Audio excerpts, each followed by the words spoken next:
Alright guys, hu. Guys, ito nga kasing pinagawa namin sa kahapon dun sa may vulcanizing. Ngayon, ginamit nung gabi nung naghakot ng mga item sa bayan ay sumabog. Kasi guys, converted, nakita niyo naman converted lang yung converted yung interior kasi nga hindi mailabas yung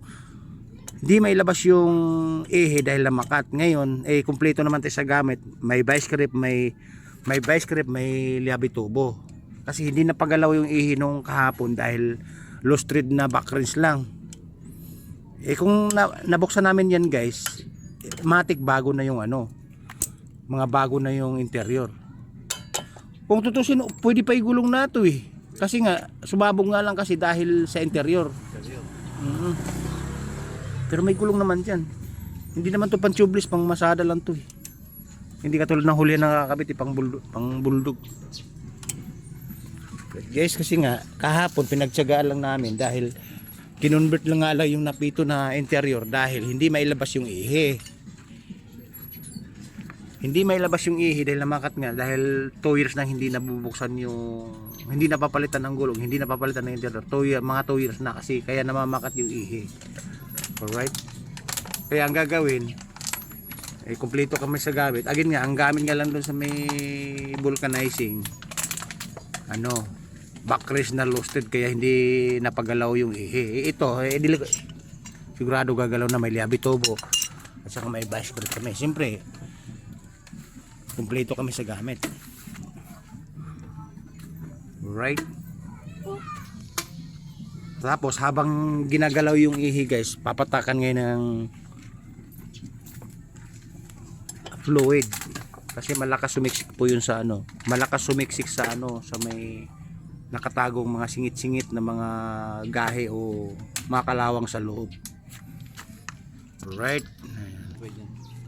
Right guys, ayun Wag lang yung nakatanggal yung tornilyo.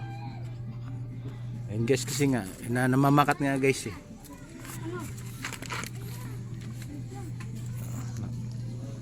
Alright guys, sasabayin ko ng galaw ng liabi tubo para gagalaw yung buong ihi para maghihiwalay din yung kalawang sa loob. Alright.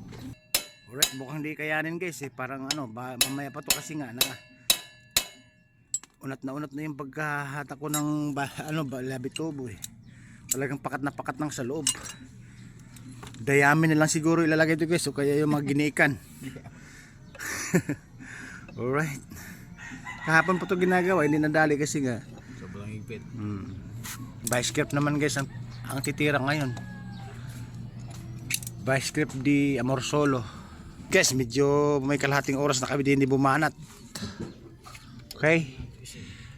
Kasi may hinihintay lang na sapi na gumagalaw para siguro para Ito lang pagka ito gumalaw, gagalaw na lalabas na. Oo. Lalabas na lahat yan. Sobrang malit na ito.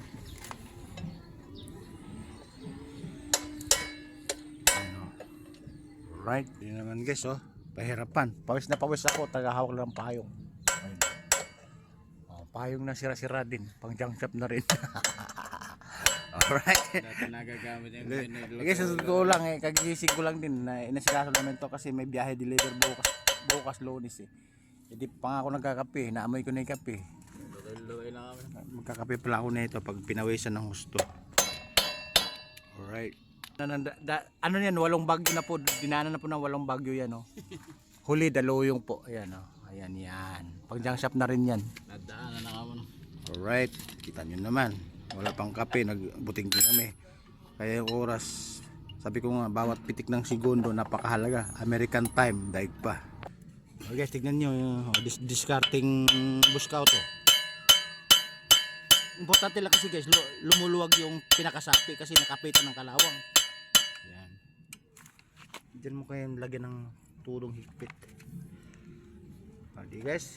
Kasi guys, sabi ko nga sa inyo, baka kulang tatlong taon o 2 taon na hindi nabuksan to kasi nga kung buwan-buwan na bubuksan to, hindi magpipix na ganyan Kasi kaya nga siya matagal na ganyan, matibay yung gulong tapos taon kung bumigay.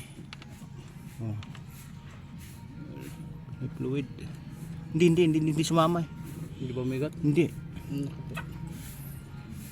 Hindi, wala. Hindi, teka, pupunta. Yan, baka tama yung...